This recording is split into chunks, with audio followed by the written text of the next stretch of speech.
Why are my children's pictures here? The beggar woman asks the couple and the truth emerges. Jennifer Mitchell held her husband Marcus's hand tightly as tears streamed down her face at Evergreen Cemetery in Charlotte. It was the second anniversary of the twins Ethan and Noah's passing, and the pain still hurt as much as the first day. That's when a rough, desperate voice cut through the afternoon silence. A thin woman, in dirty clothes and disheveled hair, was pointing a trembling finger at the black granite headstone where a photo of the two smiling boys was engraved. "Why are my children's pictures here?" shouted the woman, staggering closer. Marcus turned immediately, placing himself in front of his wife to protect her. "Ma'am, you must be confused. These are our children," said Marcus, trying to remain calm. The woman kept approaching, her eyes fixed on the photograph on the headstone. Her dirty hands touched the cold marble. "Ethan and Noah Mitchell Taylor. My boys. My babies," she murmured, her voice choked. Jennifer felt a shiver run down her spine. How did this beggar know the children's full names? Marcus pulled out his phone, ready to call cemetery security. "Ma'am, I need you to step back. This is a private family moment," insisted Marcus. But the woman didn't move. Instead, she began to speak details that made Jennifer freeze. Ethan was always afraid of the dark. He needed to sleep with the hallway light on. "And Noah collected colorful little stones he found in the daycare yard," said the woman kneeling before the headstone. Jennifer let go of her husband's hand. Those details were true. How could this stranger know that? "Noah also had a birthmark here," continued the woman, touching her own neck on the left side. "A little mark shaped like a crescent moon." Marcus looked at Jennifer, who had turned completely pale. The birthmark was real. Noah had exactly that mark in the same spot. "Who are you?" asked Jennifer, her voice almost inaudible. The woman raised her eyes to her. Even dirty and tired, there was a maternal intensity in that gaze that was unmistakable. "I am Elizabeth Taylor. I am their mother," she said simply. The world seemed to stop for Marcus and Jennifer. They had adopted Ethan and Noah through the Hope Agency, a respected organization in Charlotte. The boys had been presented as orphans, children of parents who died in an accident. "That's impossible," stammered Marcus. "The documents, the agency told us they were orphans." Elizabeth opened an old cloth bag and pulled out some crumpled papers and a faded photo. "Here are the original birth certificates, and this photo was taken when they were 6 months old," she said, handing the photograph to Jennifer. In the faded image was a younger Elizabeth, smiling as she held 2 identical babies. It was impossible to deny the resemblance. Jennifer took the photo with trembling hands. Those were definitely Ethan and Noah as babies. The same dimple in Ethan's chin, the same shape of Noah's eyes. How is this possible?" whispered Jennifer. Elizabeth sat on the damp cemetery ground, beside the headstone. Her hands gently touched the photo engraved in the marble. 5 years ago, I lost my job at the textile factory. I was behind on rent, and the landlord of the boarding house where we lived threatened to evict us," began Elizabeth, her voice trembling. "A neighbor called Child Protective Services, saying I couldn't properly care for the boys." Marcus and Jennifer looked at each other. The story was taking on contours that deeply frightened them. "The social worker came and said it was only temporary, that the boys would stay with a foster family until I got back on my feet financially," continued Elizabeth. "I never signed any permanent adoption papers. It was supposed to be temporary." Jennifer felt her legs go weak and leaned on Marcus. If this were true, they had raised another woman's children without knowing it. "You need medical help," said Marcus, still trying to deny reality. "You're confused, traumatized. Let's go to the health clinic." Elizabeth laughed bitterly and pulled another paper from her bag. "Traumatized I certainly am. 5 years looking for my children. 5 years living on the streets, working any job to save money for a lawyer," she said. "This is the case file from the last time I managed to speak with the social worker, 3 years ago. She said the boys had been placed for adoption and that it was better for me to forget." Jennifer read the paper. It was an official case file from the Department of Social Services, dated 3 years ago, with the name Elizabeth Taylor and a note about search for children in adoption process. "Marcus," Jennifer called, her voice breaking. "Remember how fast the adoption was? How Dr. Rebecca from the agency said everything was settled, and we didn't need to worry about bureaucratic details." Marcus began to feel a sickening sensation in his stomach. It really had been strange how the paperwork was processed so quickly, without the normal complications other couples faced. Elizabeth stood up and looked directly at Jennifer. "Ma'am, I don't know who you are, but by the way you're crying here, you loved my children, and for that I am grateful," said Elizabeth, her voice softer. "But I need to know what happened to them. Why is there a headstone here? Why are my boys—" Her voice broke before she could finish the sentence. Jennifer covered her face with her hands and began to cry uncontrollably. Marcus hugged her, but he was also visibly shaken. "They got sick," Jennifer managed to say between sobs. "A rare blood disease. The doctors did everything they could, but—" Elizabeth collapsed to the ground, as if she had been punched in the stomach. "Blood disease," she repeated, disbelieving. "Leukemia," said Marcus, his voice tense. "It appeared when they were 4. We spent everything we had on treatments, private hospitals, specialist doctors." Elizabeth began to rock back and forth, moaning like a wounded animal. "I knew," she whispered. "I knew something was wrong. A mother's heart felt it."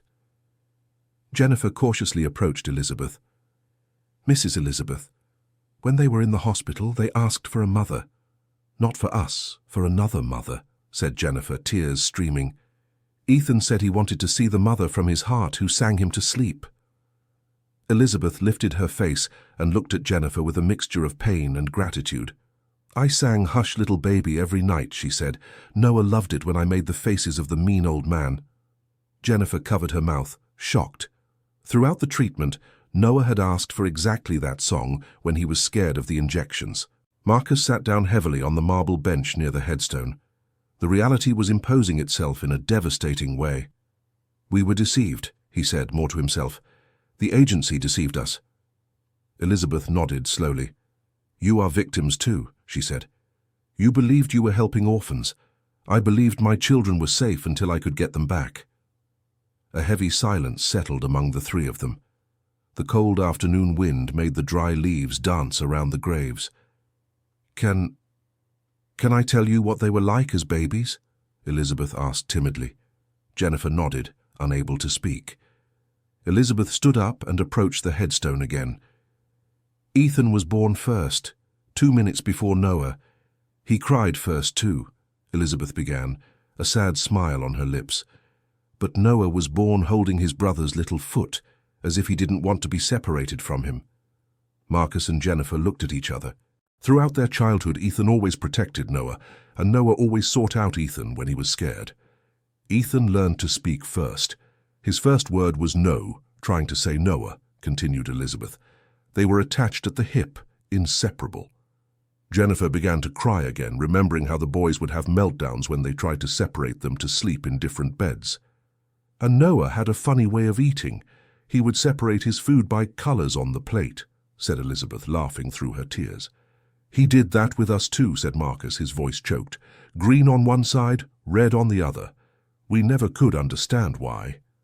Elizabeth smiled, the first genuine smile since she had arrived at the cemetery. "I taught him that when he was just a baby. I said it made the food look prettier, like a rainbow on the plate." The three remained silent for a few minutes, each lost in their own memories of the children. It was Marcus who broke the silence. "Elizabeth, we need to talk properly.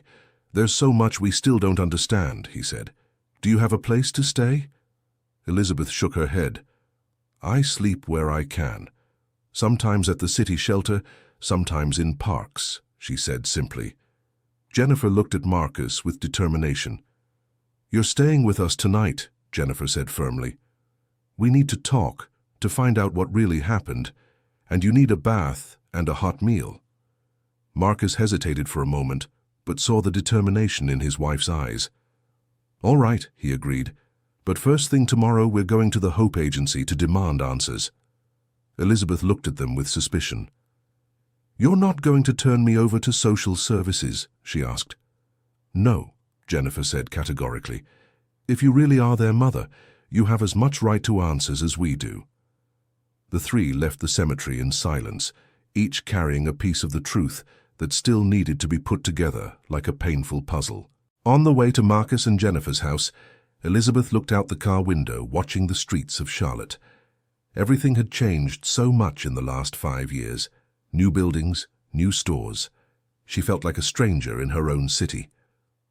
"Elizabeth," said Jennifer, turning in the passenger seat, "how did you know where to find their grave?" Elizabeth sighed deeply. "An old neighbor of mine, Mrs. Dorothy, told me. She worked as a housekeeper for you for a while, 2 years ago," Elizabeth explained. "She recognized the boys from the photos in your house." Marcus almost slammed on the brakes. "Mrs. Dorothy? The grey-haired lady who worked on Fridays?" he asked. "That's the one," confirmed Elizabeth. "She tried to tell me before, but I didn't believe her. After she left, I started watching you from a distance." Jennifer remembered Mrs. Dorothy. She had been let go because Marcus thought she asked too many questions about the children and kept looking at the photos with a strange expression. "You were following us?" asked Marcus, somewhat alarmed. "Not following," corrected Elizabeth, "just trying to understand. Mrs. Dorothy told me you had boys who looked a lot like Ethan and Noah, but that they were sick. I couldn't believe they were my children."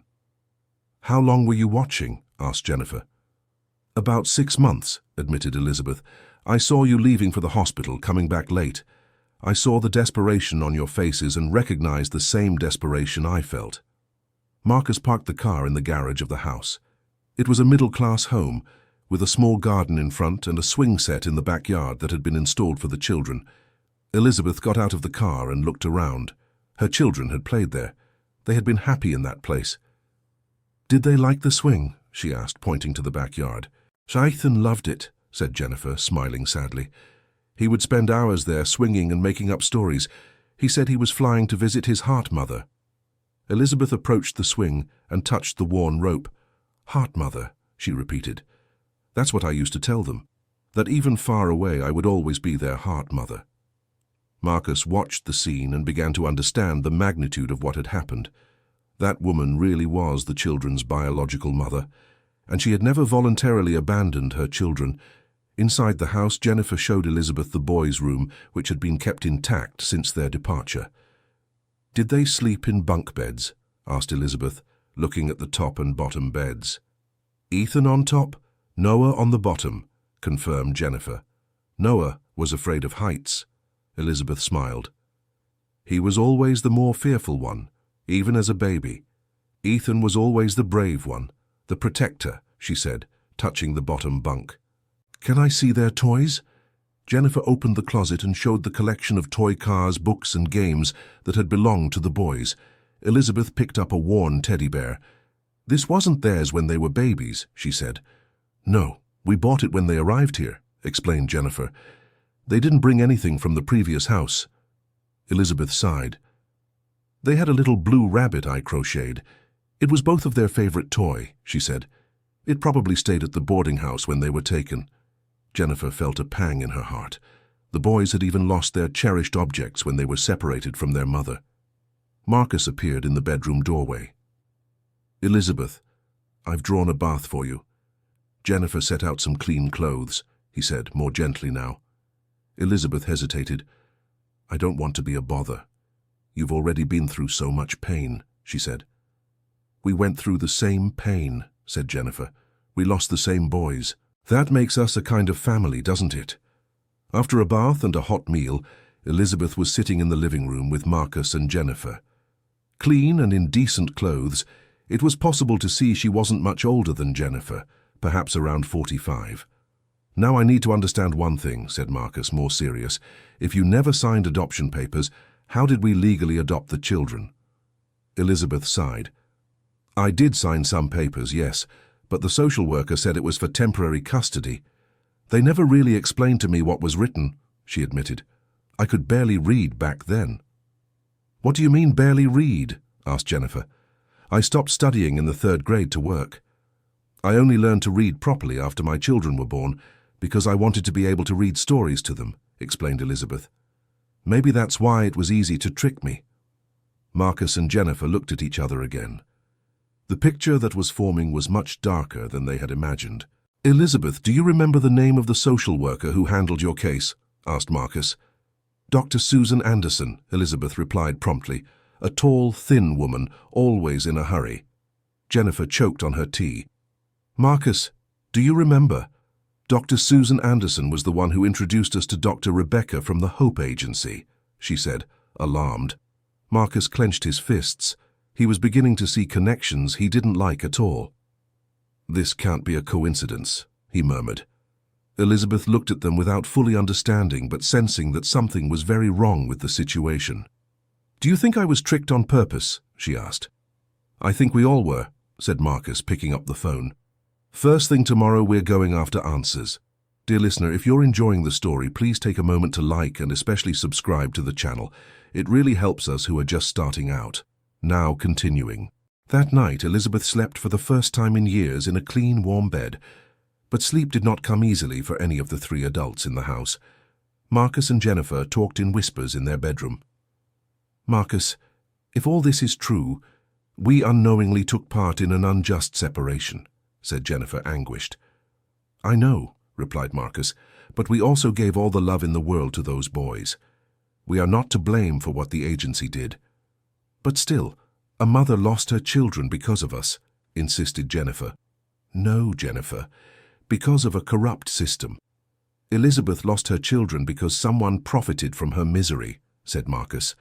"And we lost money and gained two wonderful children we loved until their last day of life." In the guest room, Elizabeth stared at the ceiling and rethought the last 5 years of her life.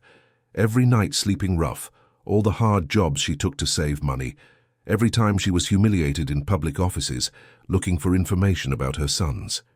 But she also thought of the love she saw in Marcus and Jennifer's eyes when they spoke of the boys. They had truly loved Ethan and Noah. That comforted her somehow. The next morning, the three of them headed to the Hope Agency. The elegant building in downtown Charlotte contrasted with Elizabeth's simplicity, but she walked with the determination of a mother in search of the truth. The secretary greeted them with a professional smile that quickly disappeared when Marcus explained the reason for their visit. "I'll check if Dr. Rebecca can see you," said the young woman, clearly uncomfortable. After a 20-minute wait, they were led to a luxurious room where a middle-aged woman, elegantly dressed, awaited them with a tense expression.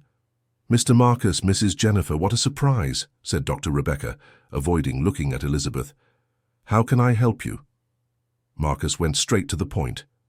"Doctor, Rebecca, this is Elizabeth Taylor, the biological mother of Ethan and Noah," he said, watching the woman's reaction. Dr. Rebecca visibly paled, but tried to maintain her composure. "I'm sorry, but there must have been some mistake. Ethan and Noah were orphans when they arrived at our agency," she said. Elizabeth rose from her chair. "I never died," she said simply, "and I never signed final adoption papers." Dr. Rebecca nervously shuffled the papers on her desk. "Ma'am, people in socially vulnerable situations often have confused memories about bureaucratic processes," she said, trying to sound professional. "My memory is just fine," countered Elizabeth, "and I remember perfectly Dr. Susan Anderson telling me it was temporary." The mention of Susan's name made Dr. Rebecca visibly more nervous. "Susan Anderson no longer works in the public sector," she said quickly. "But she did work when our sons were processed," said Marcus, emphasizing the word our. Jennifer opened her purse and took out some papers. "Dr. Rebecca, I brought copies of all the adoption documentation. I would like you to explain to me why there is no mention of living biological parents," she said. Dr. Rebecca took the papers with trembling hands. "All procedures were carried out within the law," she murmured. "Then why was Elizabeth never notified about the final adoption?" insisted Marcus. "Why was she never offered an assistance program to regain custody?" added Jennifer. "Why did the agency tell us the children were orphans?" continued Marcus. Dr. Rebecca stood up abruptly. "You need to understand this is a serious agency with decades of important social work," she said, trying to regain control of the situation. "A serious agency does not separate children from their mothers to profit from adoptions," said Elizabeth, her voice firm. "How dare you insinuate that?" reacted Dr. Rebecca. "I don't insinuate, I state it," said Elizabeth, stepping closer to the desk. "You took my children from a temporarily vulnerable family and sold them to a wealthy family." "That is slander," exclaimed Dr. Rebecca. Marcus stood up as well. "Then show us the complete documents. Prove that Elizabeth signed the permanent relinquishment of her children," he challenged. Dr. Rebecca hesitated for a long moment. "You need to leave now," she said finally. "We are not leaving until we have answers," said Jennifer, crossing her arms. Dr. Rebecca picked up the phone. "I'm calling security," she threatened. "Go ahead," said Elizabeth. "And when they get here, I will tell them how this agency profits from the suffering of poor families." The tension in the room was palpable. Dr. Rebecca looked at the three with a mixture of anger and despair. "You don't know what you're talking about," she said finally. "There are complex procedures, situations that people like you don't understand." "People like us?" asked Elizabeth, offended. "People without technical training, without legal knowledge," said Dr. Rebecca, losing her composure. Marcus laughed bitterly. "Dr. Rebecca, I am an engineer and my wife is a teacher. Elizabeth may not have a college degree, but she is the children's mother," he said. "None of us is ignorant enough not to recognize fraud." Dr. Rebecca sat down heavily in her chair. "You don't understand how the system works. There are so many children needing families, so many families wanting to adopt," she said, her voice lower. "Sometimes processes need to be expedited for everyone's good." "Expedite processes by taking children from living mothers?" asked Jennifer, incredulous. "Elizabeth was not in a position to raise the children at that time," defended Dr. Rebecca. "You gave them a decent life, a life that was cut short by an illness that might have been treatable if the biological and adoptive families had known about each other," said Marcus. Elizabeth moved even closer to the desk. "My boys spent the last months of their lives asking for their heart's mother. They missed me until their last day," she said, tears beginning to fall. "Do you have any idea what that means for a mother?" Dr. Rebecca averted her gaze, clearly uncomfortable. "And do you have any idea how many families have found happiness through this agency's work?" she retorted. "Families built on lies and fraud," said Jennifer. "That's not happiness. It's an illusion." Marcus picked up his cell phone. "Dr. Rebecca, either you cooperate with the truth or we will seek other authorities to investigate this agency," he said. "You have no proof of anything," she said, trying to sound confident again. Elizabeth opened her old purse and took out a small recorder. "Actually, we do," she said with a sad smile. Dr. Rebecca's eyes widened. "You recorded me?" she asked, alarmed. "Our entire conversation since we entered here," confirmed Elizabeth, "including your admission that you illegally expedited processes." The silence in the room was broken by the sound of the door opening. A man in a suit entered hurriedly. "Dr. Rebecca, I need to speak with you urgently," he said, looking nervously at Marcus, Jennifer, and Elizabeth. "Dr. Roberts, these are the adoptive parents of Ethan and Noah Mitchell-Taylor," said Dr. Rebecca, trying to keep up appearances. Dr. Roberts paled upon hearing the names. "The twins who passed away 2 years ago?" he asked. "Exactly," said Marcus, "and this is Elizabeth Taylor, their biological mother." Dr. Roberts looked at Elizabeth as if he had seen a ghost. You are the mother who was looking for the children 3 years ago?" he asked. "Yes," answered Elizabeth. "Do I remind you of something?" "Doctor." Roberts looked nervously at Dr. Rebecca. I need to speak with Dr. Rebecca in private," he murmured. "No," said Marcus firmly. "Everything you need to say can be said in front of us." Dr. Roberts hesitated, but Elizabeth approached him. "Please," she said. "They are my children. I have the right to know the truth." Dr. Roberts took a deep breath and looked at Dr. Rebecca, who shook her head negatively. "Dr. Roberts, I advise you not to say anything without attorneys present," she said. "Dr. Rebecca, 3 years ago I told you that Mother seemed genuinely interested in getting her children back," he said, ignoring her advice. "You assured me she had signed the final relinquishment." Elizabeth gripped the chair to keep from falling. "I never signed a final relinquishment," she said, her voice trembling. Dr. Roberts looked at her with compassion. "Mrs. Elizabeth, your case has troubled me for years. You seemed so desperate, so sincere, he said. I almost looked for you several times to verify you had truly understood the papers you signed. Why didn't you? Asked Jennifer. Because Dr. Rebecca convinced me it would be harmful to everyone involved, he admitted. Said you had mental health issues and that creating false hope would be cruel. Elizabeth laughed bitterly. Mental health issues? The only mental health issue I had was the desperation of a mother separated from her children, she said. Dr. Rebecca stood up again, visibly irritated. Dr. Roberts, you are compromising the agency with irresponsible statements, she said. Dr. Rebecca, you compromised the agency when you decided to expedite adoptions without ensuring the procedures were legal, he countered. Marcus looked from one to the other, realizing there were internal tensions within the agency itself. Dr. Roberts, do you have access to the original documents Elizabeth signed? He asked. Dr. Roberts hesitated again. Yes, I do, he said finally. May I see them? Asked Elizabeth. Dr. Roberts looked at Dr. Rebecca, who seemed on the verge of a nervous breakdown. Dr. Rebecca, I need to do what is right, he said. This mother has suffered too much. These children died without knowing the truth about their origins. This adoptive family was deceived about the situation. He left the room and returned a few minutes later with a folder. These are the original documents you signed, Elizabeth, he said, handing over the papers. Elizabeth took the documents and began to read.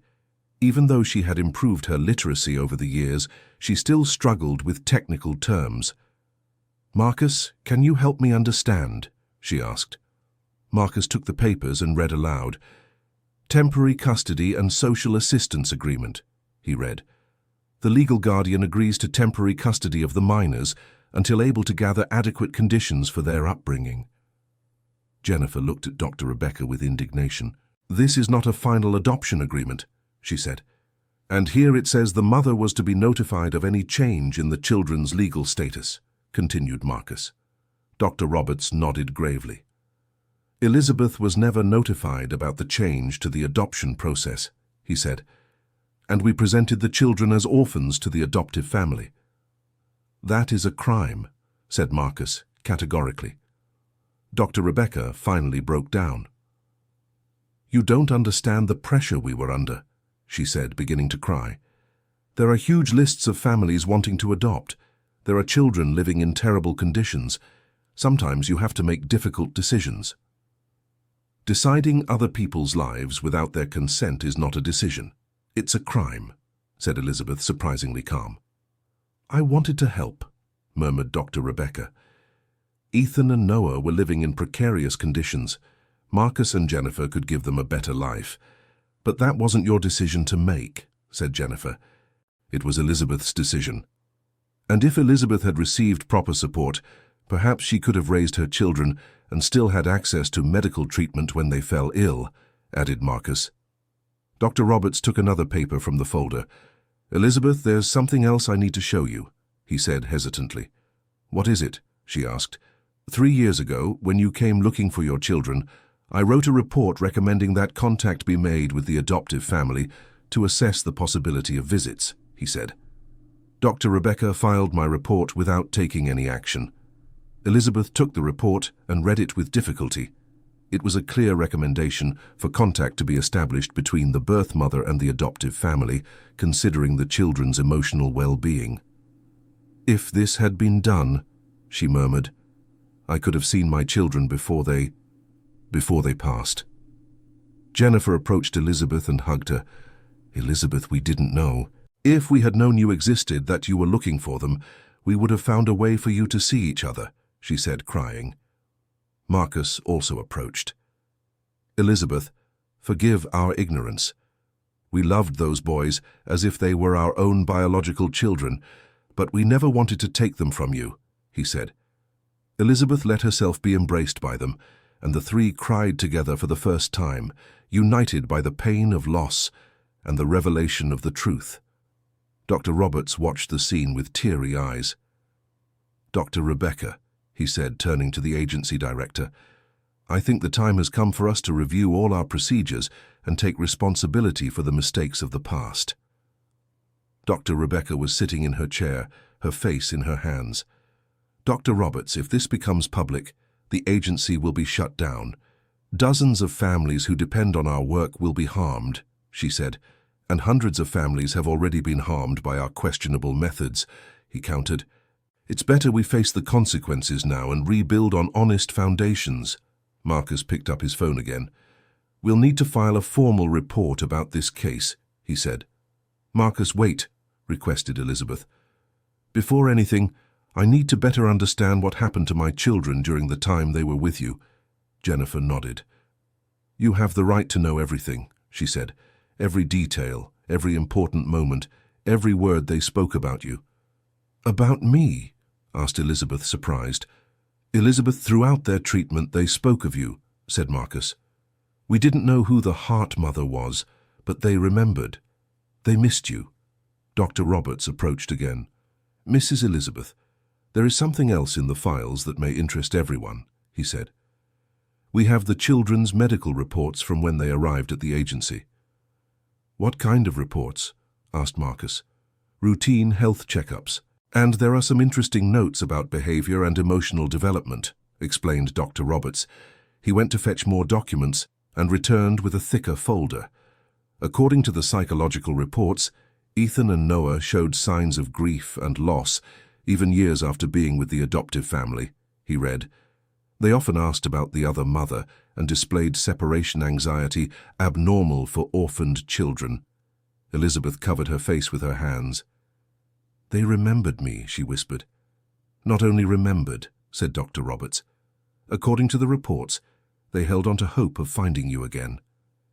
Jennifer sat down heavily. We took them to psychologists several times because of that anxiety, she said. Everyone said it was normal for orphaned children, but we always felt there was something deeper. There was, confirmed Dr. Roberts. They weren't orphans. They were children separated from their mother and kept ignorant of the truth. Marcus slammed his fist on the table. How many other cases like this exist? He asked, looking at Dr. Rebecca. Dr. Rebecca remained silent, but Dr. Roberts answered. I suspect several, he said. In recent years I've questioned some procedures, but I was always discouraged from investigating more deeply. Does that mean other families might be going through the same thing we went through? Asked Jennifer. It's possible, admitted Dr. Roberts. But now that the situation has come to light, we can investigate and correct other mistakes. Elizabeth stood up determinedly. I want to help, she said. If there are other mothers looking for lost children or other families raising children without knowing about the existence of the biological parents, we need to find them. Elizabeth, this could be dangerous for you, warned Marcus. If there's systematic corruption, they might try to harm you. Marcus, I've already lost what was most important in my life, said Elizabeth. I have nothing left to lose, but perhaps I can stop other people from suffering what we suffered. Jennifer took Elizabeth's hand. We will help you, she said. We have resources, contacts, legal knowledge. Together, we can make a difference. Dr. Roberts looked at them with admiration. You three, who were the greatest victims of this situation, are willing to fight to protect others, he said. That's admirable. It's necessary, corrected Elizabeth. It's not admirable, it's our obligation. Dr. Rebecca finally raised her head. If you publicly expose the agency's methods, many legitimate and happy families will be questioned, she said. Have you thought about that? Dr. Rebecca, said Marcus, families built on lies are not happy families. They are families based on illusions that will one day be discovered. And when that happens, added Jennifer, it will be much more traumatic for everyone involved, especially for the children. Elizabeth approached Dr. Rebecca. I understand that you may have started with good intentions, she said, but the road to hell is paved with good intentions. What matters are the consequences of our actions. The consequences were that hundreds of children were placed in loving homes, defended Dr. Rebecca. And dozens of mothers were unjustly deprived of their children, countered Elizabeth. One injustice does not justify another. Dr. Roberts stood beside Elizabeth, Marcus, and Jennifer. Dr. Rebecca, I need to officially inform you that I will be cooperating with any investigation into this agency's methods, he said. "It is my ethical and professional obligation." Dr. Rebecca looked at them with a mixture of anger and despair. "You're going to destroy decades of important social work," she said. "We are going to clean up decades of corrupt work," corrected Marcus, "and allow important social work to continue, but in an honest and transparent way." They left the Hope Agency with a copy of all documents relevant to the case of Ethan and Noah, plus Dr. Roberts' commitment to provide more information about other suspicious cases. In the car, the three remained silent for a few minutes, processing everything they had discovered. "Elizabeth," Jennifer finally said, "I'd like to propose something." "What?" asked Elizabeth. "That you consider us family," said Jennifer. "We love the same boys. We suffered for the same children. We're fighting for the same justice. That makes us relatives in some way." Elizabeth smiled through her tears. "I would like that," she said. "You were the last to see my children, to love them, to care for them. That makes you special to me." Marcus looked in the rearview mirror. "Elizabeth, what would you like to do now?" he asked. "I want to go back to the cemetery," she said. "But this time, not as a stranger watching from afar. I want to go as their mother together with you." At the cemetery, the three knelt before the headstone of Ethan and Noah. For the first time since the boys' departure, Jennifer and Marcus felt at peace with their presence there. "Ethan, Noah," said Elizabeth, speaking directly to the photograph on the headstone, "Mommy finally found you, and I found wonderful people who took care of you when I couldn't." Jennifer placed fresh flowers on the grave. "Boys, now we know the whole truth," she said, "and we promise we will make sure this truth helps other families." Marcus approached the headstone. "Ethan, Noah, you brought together three adults who love each other through your love," he said. "That is the greatest gift we could have received from you." Elizabeth touched the photo engraved in the marble. "My babies, Mommy never stopped looking for you, and now I will never be separated from you again," she said. "This headstone will be visited by three people who loved you more than anything in life." The three embraced before the grave, sealing a silent pact of loyalty to the children's memory and to the fight for justice. Dear listener, if you are enjoying the story, please take a moment to like and especially subscribe to the channel. It helps us a lot as we are just starting out, now continuing. In the following weeks, Elizabeth, Marcus, and Jennifer worked tirelessly to gather evidence about the irregular practices of the Hope Agency. Dr. Roberts provided internal documents that revealed a systematic pattern of concealing information about biological parents. Elizabeth had moved into a small apartment near Marcus and Jennifer's house, funded by a fundraising campaign that Jennifer herself had organized. For the first time in years, she had a permanent address and dignity. "Elizabeth," said Marcus one morning as they reviewed documents at the kitchen table, "we found three more similar cases in the files Dr. Roberts gave us." Elizabeth looked up from the papers she was studying. "Three mothers looking for lost children?" she asked. "No," said Jennifer, sitting down beside them. "Three adoptive families who were told the children were orphans, but the documents indicate there were living biological parents at the time of adoption." Elizabeth felt a knot in her stomach. "That means there are other people going through the same thing we went through," she murmured. Marcus nodded gravely. "And potentially other children who were separated from their biological families unnecessarily," he added. Jennifer picked up one of the documents. "This case here is particularly disturbing," she said.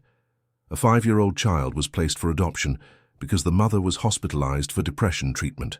When she left the hospital, she was told her daughter had been adopted." Elizabeth slammed her fist on the table. "How is that possible?" she asked, outraged. "Depression is a treatable illness, not a reason to lose a child."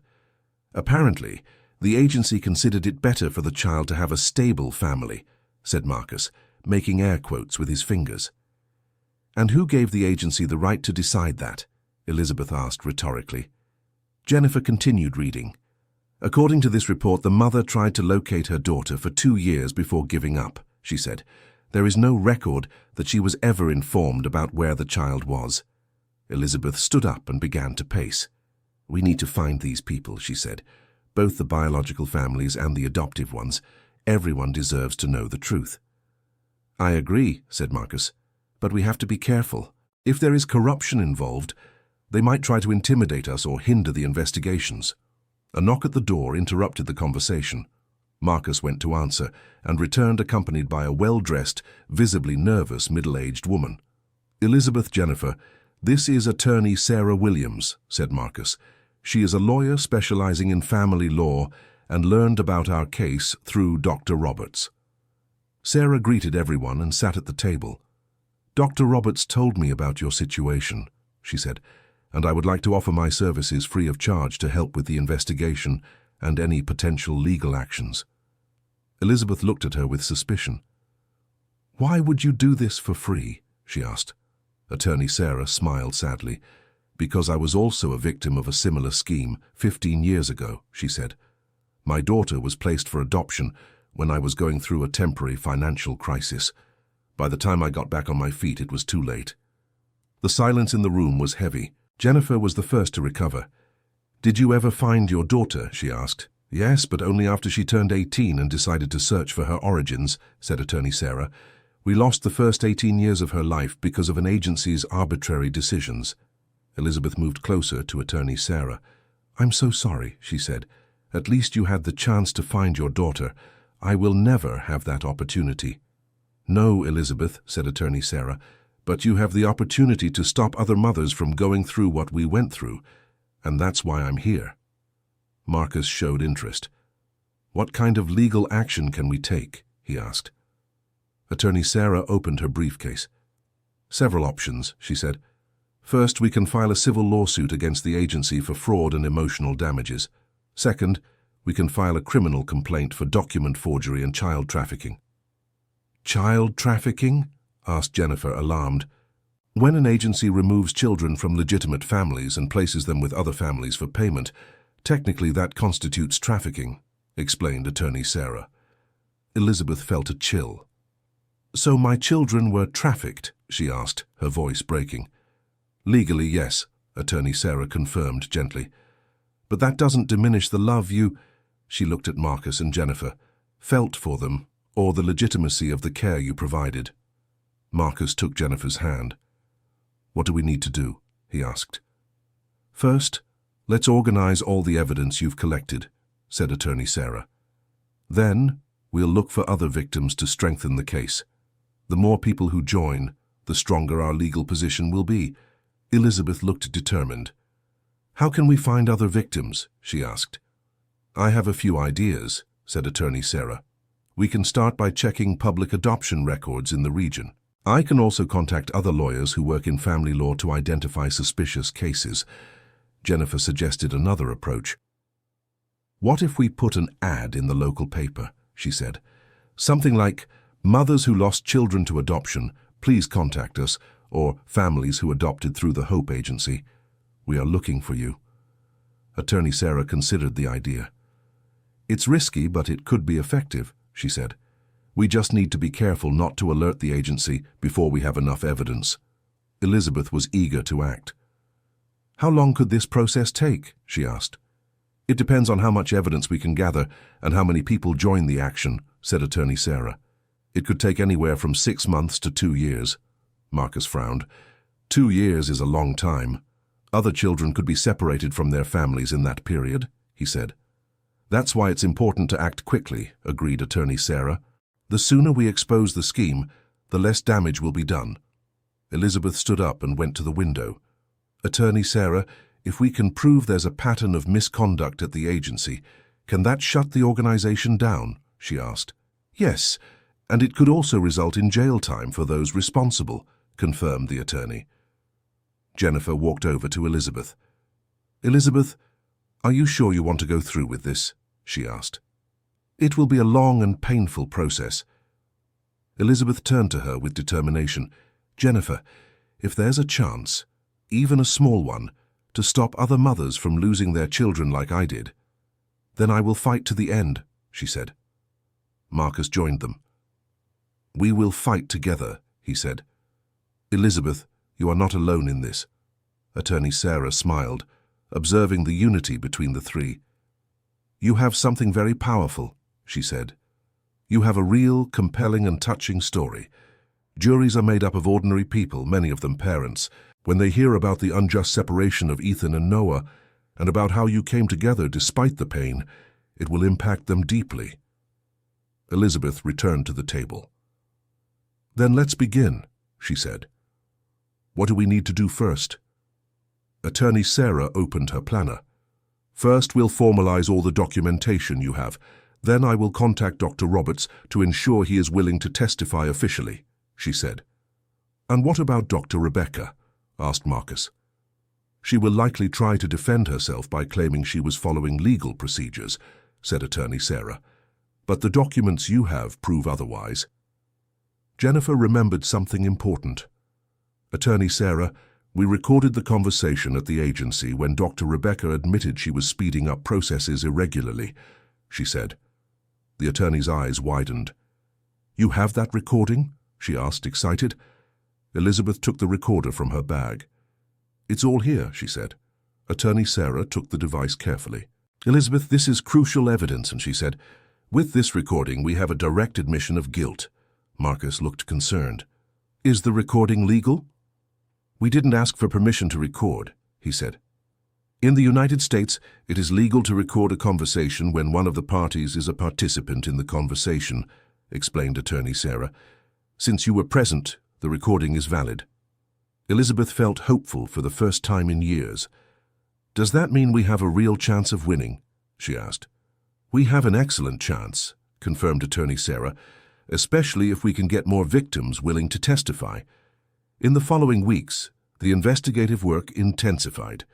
Attorney Sarah had obtained a court order to access more files from the Hope Agency, revealing an even more extensive pattern of irregularities.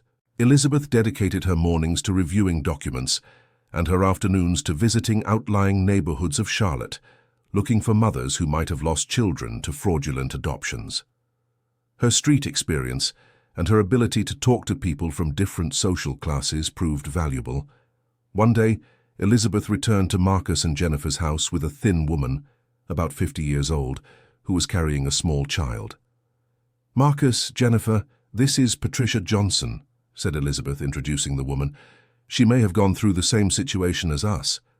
Patricia sat down timidly in the living room, holding her young daughter in her lap. "Elizabeth told me about your case," said Patricia in a low voice. "And I thought I should talk about my oldest daughter, Emily." Jennifer offered Patricia a glass of water and sat down beside her. "What happened to Emily?" she asked gently. Patricia took a deep breath before beginning. 4 years ago, I was going through a very difficult time. My husband had left me and I was out of work," she said. "Emily was 3, and I couldn't afford daycare or leave her alone to look for a job." Marcus sat in the nearby armchair. "And what happened?" he asked. "A neighbor called Child Protective Services, saying Emily was left alone at home," continued Patricia. "The social worker came and said it was temporary, just until I could get organized." Elizabeth took Patricia's hand. "Let me guess," said Elizabeth. "Was the social worker named Carla Mendez?" Patricia widened her eyes. "How do you know?" she asked. "Because she was the same person who took my children from me," said Elizabeth.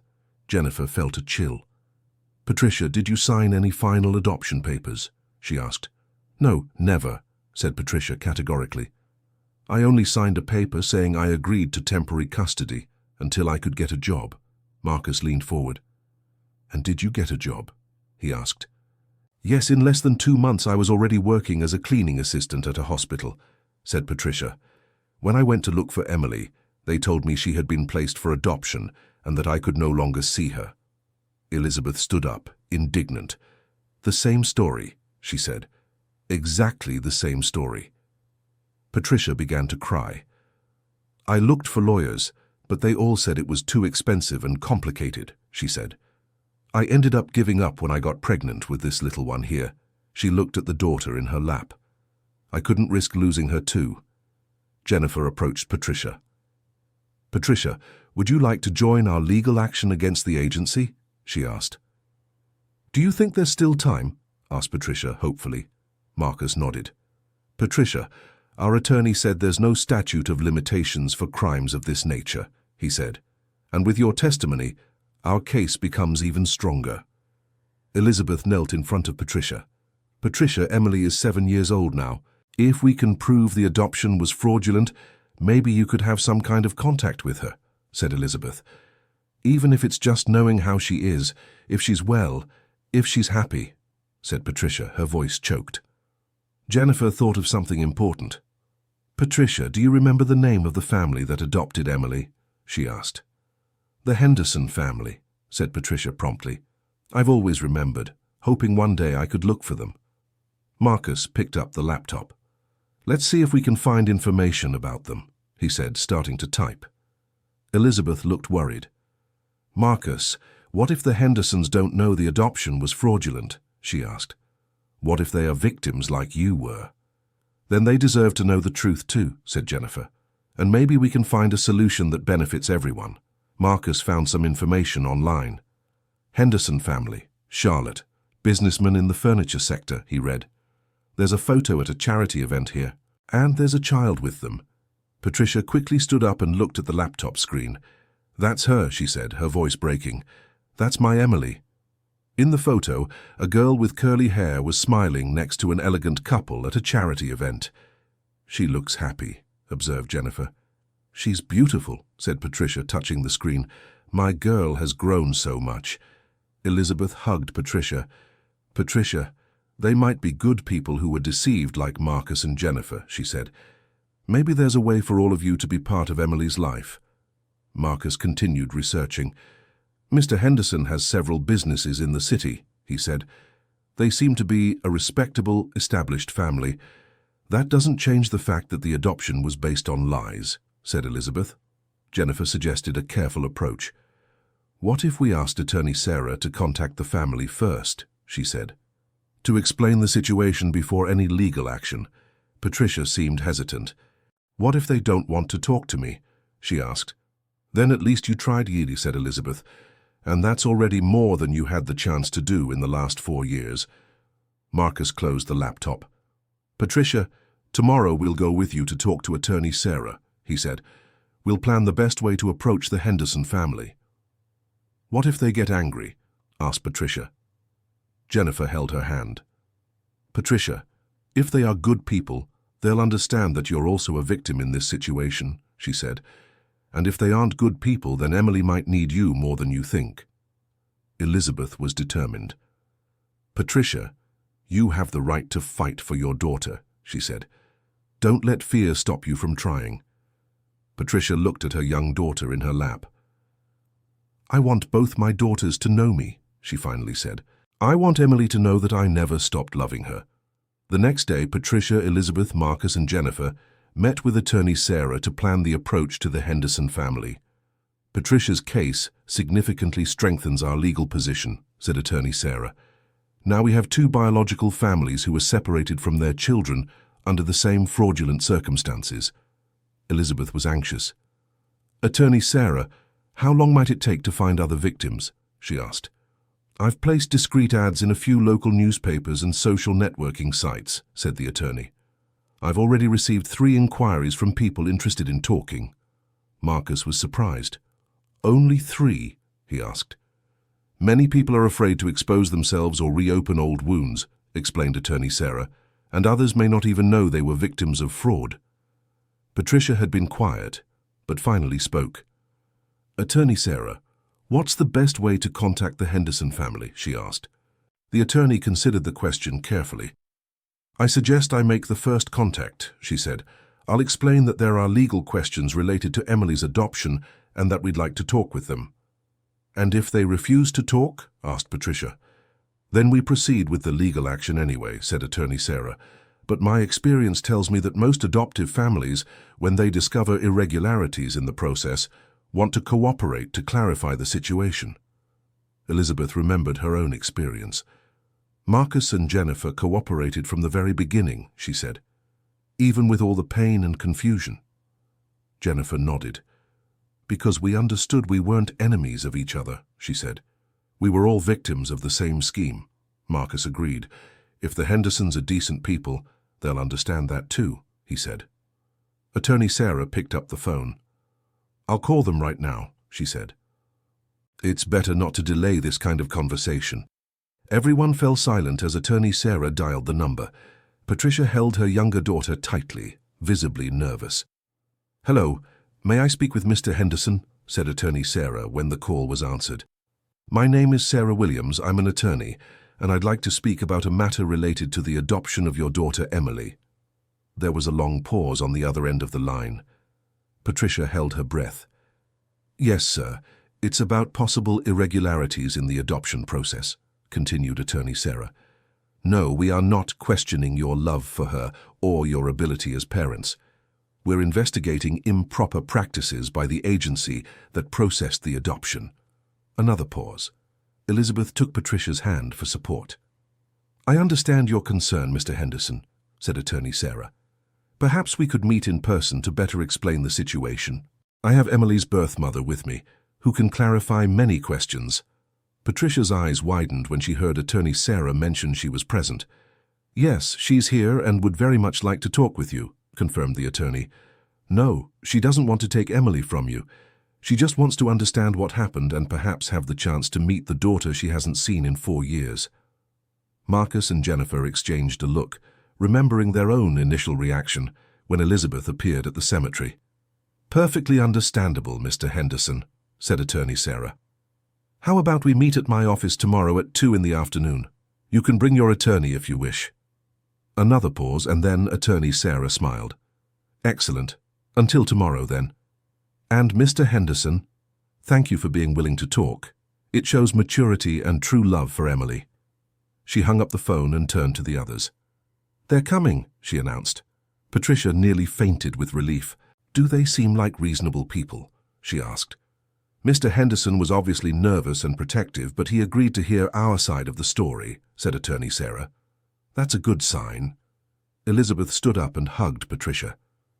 "Patricia, tomorrow you might see your daughter again," she said.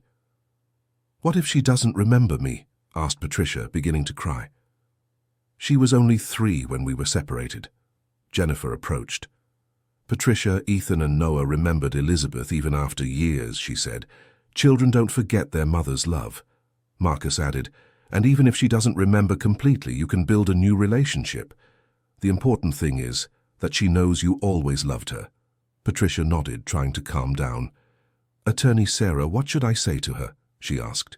"The truth," said the attorney simply. "Tell her you love her, that you never wanted to be separated from her, and that you're fighting for the chance to be part of her life again." Elizabeth added, "And tell her you understand she now has 2 homes that love her," she said. "That will reassure both Emily and the Hendersons." The following afternoon, in Attorney Sarah's office, 2 families met to discuss the future of a child they both loved. The Hendersons arrived promptly at 2 o'clock. Mr. Henderson was a man of about 50, well-dressed and visibly tense. Mrs. Henderson looked younger, her eyes red as if she had been crying. Between them, a 7-year-old girl with curly hair and curious eyes looked around the office. Patricia stood up when they entered, her eyes immediately fixed on her daughter. "Emily," she whispered. The girl looked at Patricia with curiosity, but without recognition. Mr. Henderson stepped forward. "Attorney Sarah?" he asked. "Mr. and Mrs. Henderson, thank you so much for coming," said the attorney, guiding them to the meeting table. "This is Patricia Johnson, Emily's biological mother, and these are Elizabeth Taylor, Marcus, and Jennifer Mitchell, who have been through a similar situation." The Hendersons sat on the other side of the table with Emily between them. The tension in the room was palpable. Mrs. Henderson was the first to speak. We love Emily as if she were our biological daughter," she said, her voice trembling. Patricia leaned forward. "I know you love her," she said gently, "and I am grateful for that. But I love her too, and I never wanted to be separated from her." Mr. Henderson looked skeptical. "The agency told us you had signed away custody because you couldn't care for her," he said. "I never signed a permanent relinquishment," said Patricia firmly. "I only signed a temporary agreement." Attorney Sarah opened a folder. "Mr. and Mrs. Henderson, I have here the original documents Patricia signed," she said, extending the papers. "You can verify there is no permanent relinquishment. Mr. Henderson took the documents and began to read. His expression gradually changed from skepticism to concern. "This says temporary custody," he murmured. "Exactly," confirmed Attorney Sarah, "and here are the documents you received, which stated Emily was an orphan." Mrs. Henderson covered her mouth with her hand. "We were deceived," she said, looking at her husband. Patricia turned to Emily, who was watching the conversation without fully understanding. "Emily, do you remember me?" she asked softly. The girl tilted her head, studying Patricia's face. "You look like someone I sometimes dream about," she finally said. Patricia began to cry. "I used to sing Ring Around the Rosie to help you sleep," she said. Emily's eyes lit up. "I know that song," she said. "Sometimes I sing it by myself and I don't know why." Mrs. Henderson looked at her husband with tears in her eyes. "Charles, what are we going to do?" she asked. Mr. Henderson was visibly shaken. "I don't know, Rachel," he said. "Emily has been our daughter for 4 years. We don't know how to live without her." Patricia stepped closer. "I don't want to take her from you," she said. "You are the only parents she knows. I just wanted the chance to be part of her life." Elizabeth stepped forward. "Mr. and Mrs. Henderson, Marcus and Jennifer, went through the same situation," she said. "Maybe they can share how they felt when they discovered the truth." Marcus nodded. "At first, we were angry and confused," he said.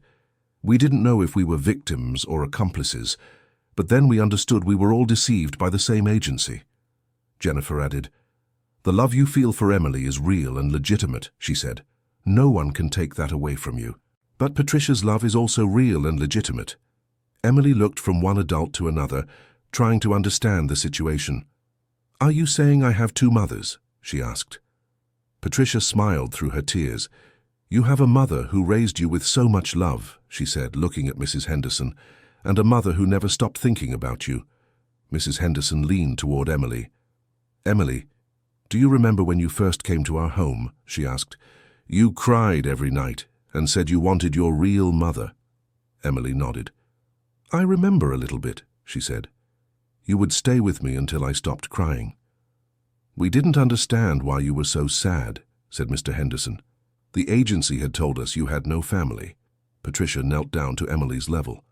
"Emily, I cried every night too," she said, "because I missed you." The girl looked at Patricia carefully. "Are you my mother from before?" she asked. "Yes," Patricia said simply. "I am your mother from before, who never stopped loving you." Emily looked at Mrs. Henderson. "And you are my mother from now?" she asked. Mrs. Henderson nodded, unable to speak. Emily thought for a moment. "Then I am very lucky," she finally said, "because I have 2 mothers who love me." The child's simplicity broke the tension in the room. All the adults present began to cry. Mr. Henderson stood up and walked to the window. "Attorney Sarah, what is our legal situation?" he asked. "Can the adoption be overturned?" "Technically, yes," said the attorney. "But that is not what Patricia is seeking. She wants to establish a visitation and co-parenting arrangement that allows Emily to maintain bonds with both families." Patricia also stood up. "Mr. Henderson, I work as a cleaning assistant and live in a small apartment," she said. "I know you can give Emily things that I cannot, but I can give her the love of a mother who carried her in her womb." Mr. Henderson turned to her. "Patricia, I need time to process all of this," he said. "It's a lot of information at once." "I understand," said Patricia. "But please, don't stop me from seeing my daughter." Mrs. Henderson joined the conversation. "Patricia, what if we start slowly?" she suggested. "Emily could visit you once a week and we can talk about how she is adjusting." Emily clapped her hands. "Can I visit both houses?" she asked excitedly. Patricia smiled. "If your parents agree, I would love to have you at my home," she said. Mr. Henderson sighed. "All right," he finally said. "We'll try, but slowly for Emily's sake." Attorney Sarah smiled. "Excellent," she said. "I'll prepare a custody agreement that protects everyone's interests, especially Emily's." Elizabeth watched the scene with emotion. "You're doing the right thing," she said. "Emily will grow up knowing she's loved by many people." Marcus agreed, "and that will make her a stronger and happier person," he added. In the following months, the relationship between Emily's 2 families gradually evolved from distrust to cooperation, and then to something resembling friendship. Patricia would visit Emily on weekends, and sometimes the girl would spend the night at her apartment. The Hendersons discovered that Patricia was a hard-working and dedicated woman, very different from the picture the agency had painted. Elizabeth, Marcus, and Jennifer continued working with attorney Sarah to expose the Hope Agency scheme. 3 more families joined the legal action, creating a solid case against the organization. On a Saturday afternoon, everyone gathered at the cemetery where Ethan and Noah were buried. Emily had asked to meet the boys who brought everyone together. "Aunt Elizabeth," said Emily, holding her hand, "do the boys live here?" Elizabeth knelt beside the girl. "Not exactly, sweetheart," she said. "Their bodies are here, but they're in a better place now." "Can they see me?" asked Emily. "I believe they can," said Elizabeth. "And they must be very happy to know their story helped you find your first mother again." Emily approached the headstone. "Ethan and Noah," she said, speaking to the photo, "thank you for helping my mother Patricia find me. And thank you for helping my father Charles and my mother Rachel understand that it's possible to love more than one family." Patricia, beside the Hendersons, watched her daughter with pride. "She's right," Mr. Henderson said to Patricia. "Emily taught us that love doesn't diminish when it's shared. In fact, it grows." Mrs. Henderson agreed. "Patricia, thank you for giving us the chance to be part of Emily's life," she said. "And thank you for showing us we can be a different kind of family, but still a family." Elizabeth placed flowers on Ethan and Noah's headstone. "Boys," she said, "look how many people you've brought together." Patricia and Emily were reunited. The Hendersons became an even more loving family. "Marcus, Jennifer, and I found a purpose for our pain." Marcus stepped closer. "And we're not done yet," he said. "The Hope Agency was shut down last week. There will be no more fraudulent separations." Jennifer added, "Dr. Roberts opened a new agency, this time with full transparency and support for struggling biological families," she said. "Children who need temporary custody will receive support so they can return to their families when possible." Elizabeth stood up and looked at everyone around the headstone. "Ethan and Noah," she said, "you've done more for justice in death than many people do in a whole lifetime. Thank you for showing us that true love is never lost, only transformed." Emily took Patricia's hand and Mrs. Henderson's hand. "Shall we say a prayer for the boys?" she suggested. Everyone joined in a circle around the headstone. Elizabeth, Marcus, Jennifer, Patricia, Mr. and Mrs. Henderson, and Emily in the center, connecting everyone. "Dear Ethan and Noah," began Elizabeth, "thank you for teaching us that even in the deepest pain it's possible to find love, justice, and hope. We promise to keep fighting, so no family has to go through what we went through." "Amen," they all said together. Dear listener, if you're enjoying the story, please take a moment to like and especially subscribe to the channel. It really helps us who are just starting out. Now continuing. 6 months later, attorney Sarah organized a meeting to discuss the results of the legal action against the Hope Agency. The office was packed. Elizabeth, Marcus, Jennifer, Patricia, the Henderson family, and 4 more families who had joined the lawsuit. "I have good news," announced attorney Sarah. "The court has sentenced Dr. Rebecca to 5 years in prison for document forgery, child trafficking, and forming a criminal organization." Dr. Roberts, who cooperated with the investigation, received only community service. A murmur of approval went through the room. "And the compensation?" asked one of the mothers who had lost a child. "Each wronged biological family will receive compensation of $200,000, said attorney Sarah. "And the adoptive families who were deceived will also receive a smaller compensation of $50,000. Elizabeth stood up. "Attorney Sarah, the money won't bring our children back," she said, "but we hope it will be used to prevent this from happening again." Marcus agreed. "My wife and I have decided to donate our compensation to create a support fund for families in social vulnerability," he said. Patricia spoke up too. "I will use part of my compensation to study law," she said. "I want to become a lawyer to defend families like ours." Mr. Henderson stood up. "The Henderson family will contribute as well," he said. "We want to fund a psychological support program for children who have gone through traumatic separation processes." One of the other mothers present began to cry. "My son is 15 now," she said. I managed to find him because of this investigation, but we lost so many years together. Elizabeth approached her. But you still have time, she said gently. My children were gone before I could be reunited with them. You have a second chance. Attorney Sarah presented more information. We managed to identify 17 cases of fraudulent adoptions processed by the Hope Agency, she said. 12 families have already been reunited with their children. 3 children had already grown up and chose to maintain contact only with their adoptive families. 2 families we were unable to locate. And the other cases? Asked Jennifer. 2 cases involved biological families who had actually passed away after the process began, so the adoptions were legitimate, explained Attorney Sarah.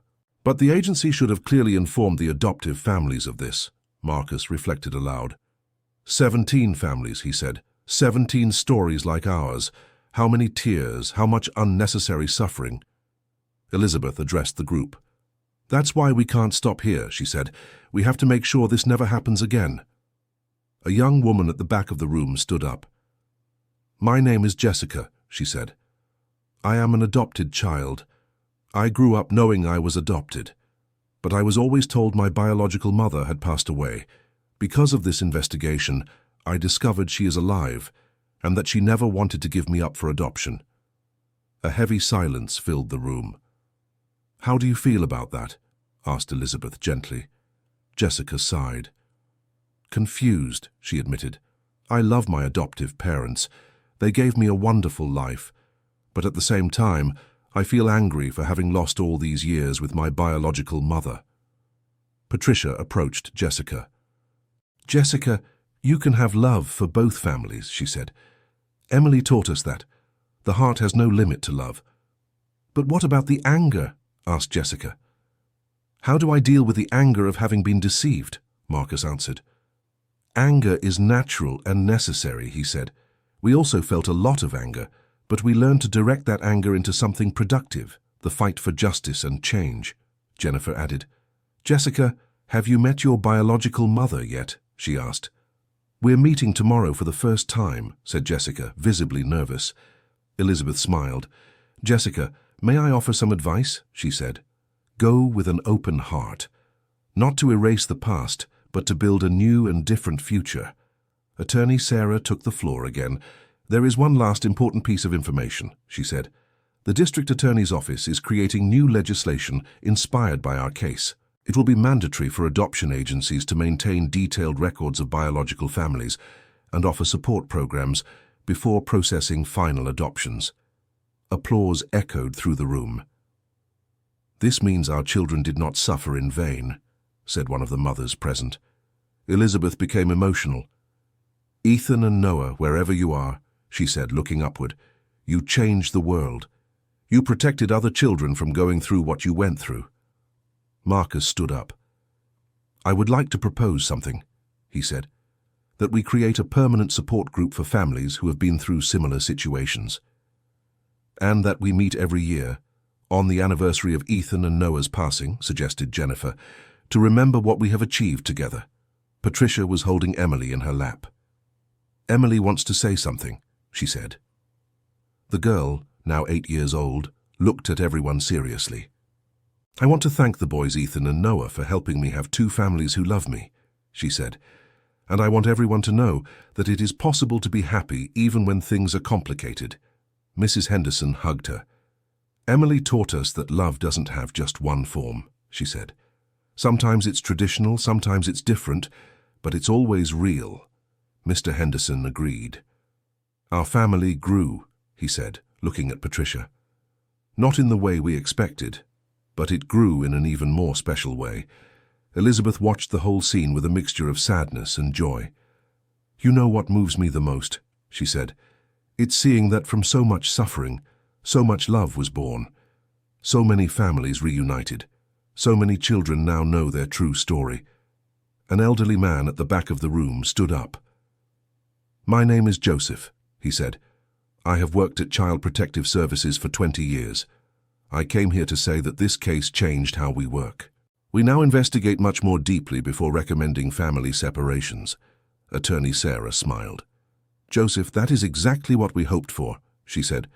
Real systemic change. Elizabeth addressed Joseph. "Mr. Joseph, how many families do you estimate have already been protected by these changes?" she asked.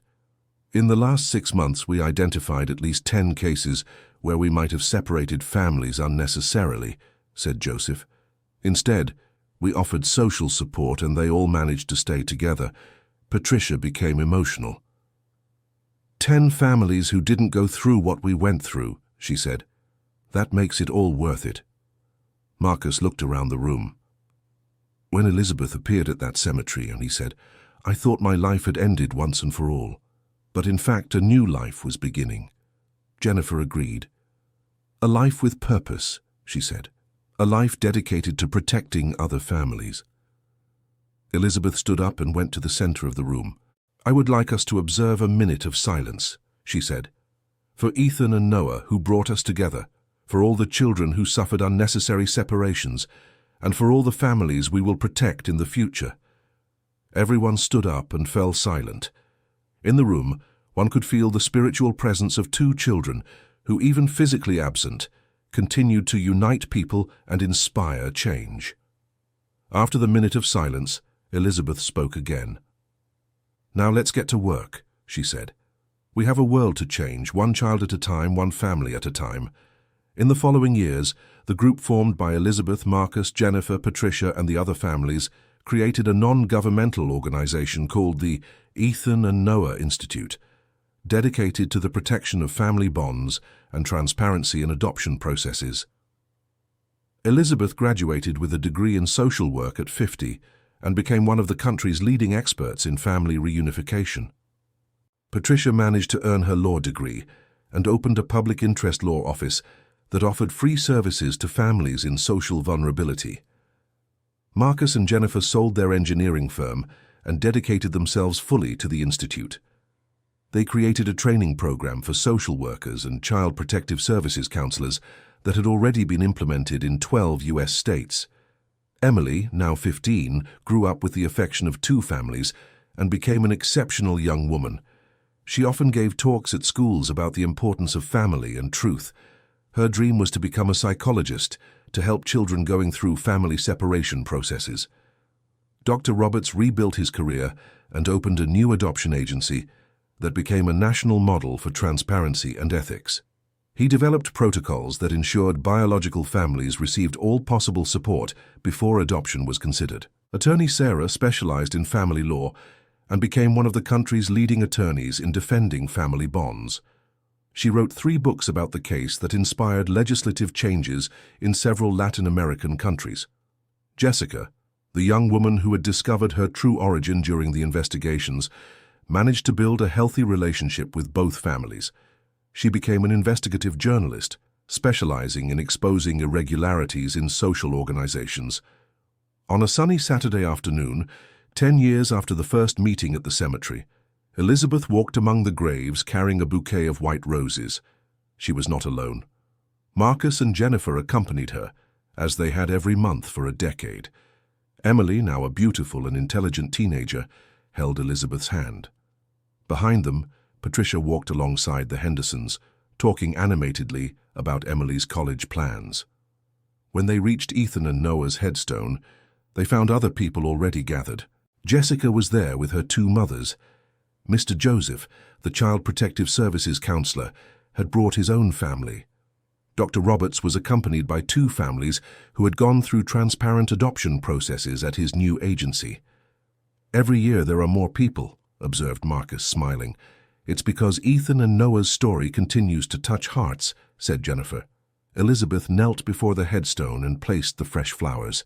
"My boys," she said, "look how much love you have spread throughout the world. Look at how many families you have protected." Emily knelt beside Elizabeth. "Ethan and Noah," she said, "I grew up hearing your story. You taught me that true love overcomes any obstacle." Patricia approached. "Boys, thank you for giving me back my daughter," she said, "and for teaching me that a family can take many different forms." Mr. Henderson, who had become very close to Elizabeth over the years, also spoke. "Ethan and Noah, you taught us that being a parent isn't about possession, it's about unconditional love," he said. Attorney Sarah approached carrying a briefcase. "Elizabeth, I have news," she said. "Congress has approved the Ethan and Noah Act that makes the transparency protocols we developed mandatory across the country." A murmur of emotion swept through the group. Elizabeth stood up with tears in her eyes. "A law named after my children," she said, incredulous. "A law that will protect thousands of children and families," added Marcus. Jessica, now an experienced journalist, took some photos of the gathered group. "This image will illustrate my report on the 10 years of the Ethan and Noah Act," she said. Dr. Roberts approached Elizabeth. "Elizabeth, are you proud of what we have achieved?" he asked. Elizabeth looked around, seeing all those people united by love and the fight for justice. "I am so proud," she said, "not just of what we achieved, but of how we achieved it. Together as a family." Emily stood up and looked at everyone. "Can I say something?" she asked. Everyone turned to the teenager. "I learned that family isn't just blood," she said. "Family is a choice. It's love. It's fighting for each other. And all of you are my family." Joseph, the Child Protective Services counselor, was moved. "Emily, you've summed up in a few words what it took us years to learn," he said. Elizabeth hugged Emily. "My granddaughter of the heart," she said. "You've become everything Ethan and Noah would have wanted you to be." Patricia joined the hug. "Our daughter," she said, including the Hendersons in her gaze, "teaches all of us about love every day." As the sun began to set, the group prepared to leave the cemetery, but first Elizabeth asked to speak to her sons one more time. "Ethan and Noah," she said, her voice firm and full of love. "Mommy did it. She managed to turn our pain into strength. She managed to protect other families. She managed to make sure you live forever in the hearts of many people." Marcus approached. "Boys, thank you for teaching us that true love never dies," he said. "It just transforms and multiplies." Jennifer was the last to speak. "Ethan and Noah, you gave us the greatest lesson of our lives," she said. "You taught us that even in the deepest tragedy, it's possible to find purpose and hope." The group left the cemetery in silence, but it was a silence full of peace and gratitude. Elizabeth walked between Marcus and Jennifer, with Emily by her side. Behind them, dozens of people who had been touched by Ethan and Noah's story followed, talking quietly. At the cemetery exit, Elizabeth stopped and looked back one last time. "Until next month, my sons," she said. "Mommy always comes back." Marcus put his hand on her shoulder. "Elizabeth, you know Ethan and Noah are proud of you, don't you?" he said. "I know," she replied, smiling, "and I know they are proud of all of us. Because we did exactly what they would have wanted us to do. We turned love into action." Jennifer joined them. "And we won't stop," she said. "As long as there is a child who needs protection, a family that needs support, we will be there." Emily stepped forward and turned to them. "And I will continue your story," she said. "When I graduate in psychology, I will work with families like ours. Ethan and Noah's legacy will never die." Elizabeth hugged the teenager tightly. "That way I am sure my sons will live forever," she said. Years later, when Elizabeth had become one of the leading national references in defending family bonds, she received invitations to speak at universities across the country. During one of these lectures at the State University, a young psychology student raised her hand. "Professor Elizabeth," said the student, "have you ever regretted starting this fight? Wouldn't it have been easier to keep your pain to yourself?"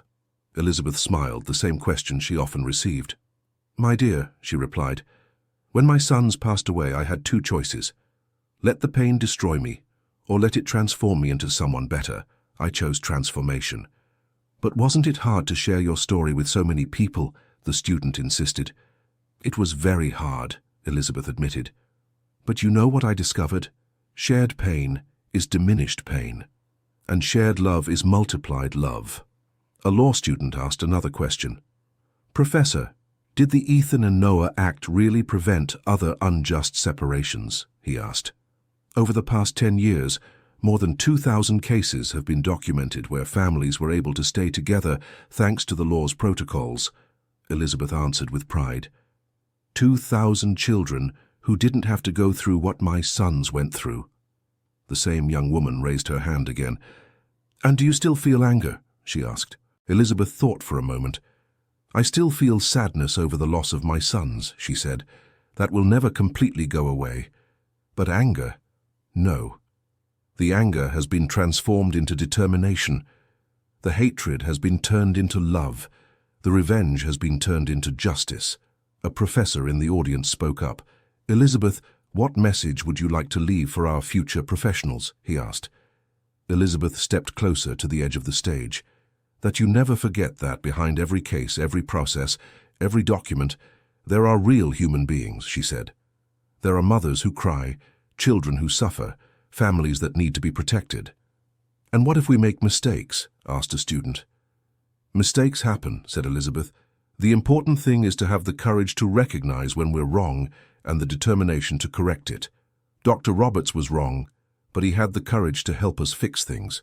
That made all the difference." After the lecture, Elizabeth was approached by a young woman who looked a lot like Emily. "Professor Elizabeth," said the young woman, "my name is Amanda. I am one of the children protected by the Ethan and Noah Act." Elizabeth was immediately interested. "How so, dear?" she asked. "My mother lost her job and was being pressured to give me up for adoption," Amanda explained. "But thanks to the law's protocols, she received social support, and we managed to stay together. Today she has a steady job and I'm in university." Elizabeth felt her eyes well up. "Ethan and Noah protected you," she said, moved. Amanda smiled. "That's why I came to thank you," she said, "and to say that I want to work at the Ethan and Noah Institute when I graduate." Elizabeth hugged her tightly. "You will be most welcome," she said. "We always need people who understand the value of a united family." That night, Elizabeth called Marcus and Jennifer. "You won't believe what happened today," she said, telling them about the meeting with Amanda. "Elizabeth," said Marcus, "that is proof that we are on the right path. Ethan and Noah continue to protect children through our work." Jennifer added, "And this is just the beginning. How many other Amandas are out there living with their families thanks to what we've built?" Elizabeth smiled on the other end of the line. "Thousands, I hope," she said. "And each one of them is a victory for our boys." Marcus was silent for a moment. "Elizabeth, have you ever thought what life would be like if Ethan and Noah hadn't passed away?" he asked. "Every day," she admitted. "But you know what I think? That they left exactly so all of this could happen, so that we would find each other, so that so many families would be protected." Jennifer agreed. "It's as if they had a mission," she said, "and we are the instruments through which they fulfill that mission." Elizabeth went to bed that night with a heart full of peace. At 60 years old, she had found a purpose that gave meaning to all her pain. Ethan and Noah lived on through her work and through everyone who had been touched by their story. In the next room, in the house she shared with a refugee family the Institute had helped, she could hear the laughter of children playing. They were the laughs of children who were safe with their families, protected by the laws that Ethan and Noah had inspired. "Good night, my sons," she whispered, as she had done every night for 10 years. "Mommy kept protecting children today, kept spreading love today, kept making you live through every family we kept together." And that night, Elizabeth dreamed of Ethan and Noah. They were running in a flower-filled field, laughing and playing. When they saw her, they ran toward her. "Mom," said Ethan in the dream, "we're so proud of you." "You turned our departure into life for other people," said Noah. "You made our story worthwhile." Elizabeth hugged them in the dream. "I did what any mother would do," she said. "I protected other children like you.